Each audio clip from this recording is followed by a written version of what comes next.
Still in final four contestants. We have Coach JP Uden, China Mitura, and Mayani. Coach, belated happy birthday, and congratulations for the win.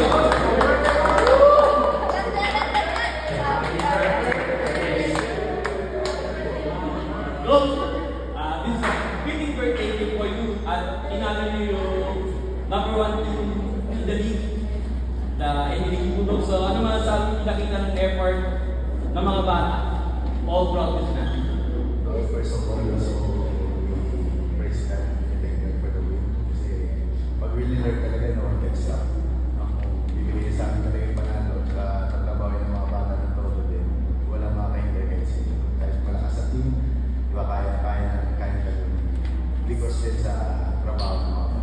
So, I'm very proud sa mga bata ngayon. Because una pa lang, pagsarap pa lang nila, alam ko na maglalaro sila na gusto nilang manalo sa game na to. So, body language pa lang nila, nakita ko na gusto nilang manalo at mananalo talaga because the willingness na manalo nandun sa ginagawa nila. So, may mga times na din, may mga lapses na nag-on and off, but still, hindi na pinabayaan nila kasi it's a part ng journey, it's part ng journey na may challenge talaga na may mga ganun. Tsaka paano nila, so paano nila nagpasan, especially yung second set, napakan kami, but still, diba, nag-respond na maayos ang lahat pagdating ng third set and fourth set. So, praise God for the win talaga.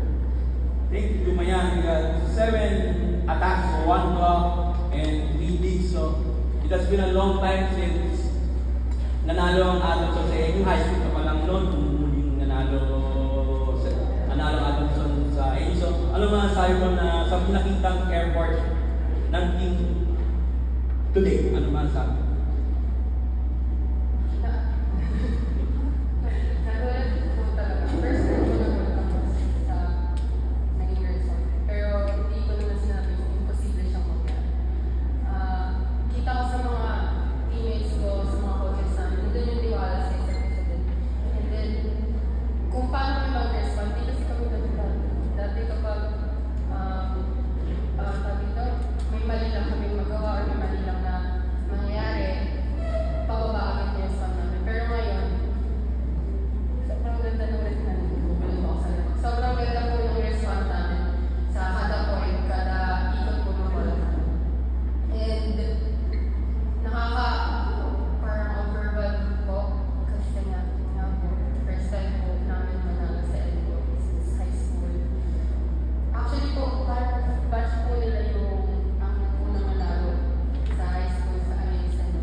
And to China, the first UAP women's volleyball player to score 30 plus points in a season. We had 30 attacks, 2 blocks, 10 digs, and 6 exceptions. So in that, finally, since the opening, kasi naka-38 points ka na opening, nanalo din this time, panalo. So, also, you feel that this is probably your biggest win sa young UAP career mo against the defending champions of PNC.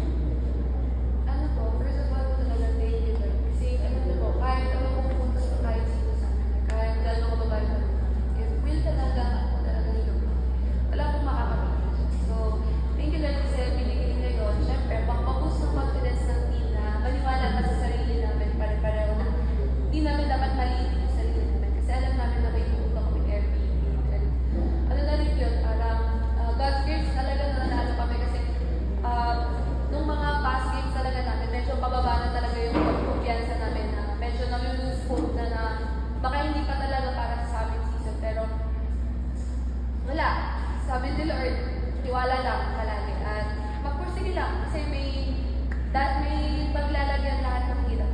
So, happy birthday po.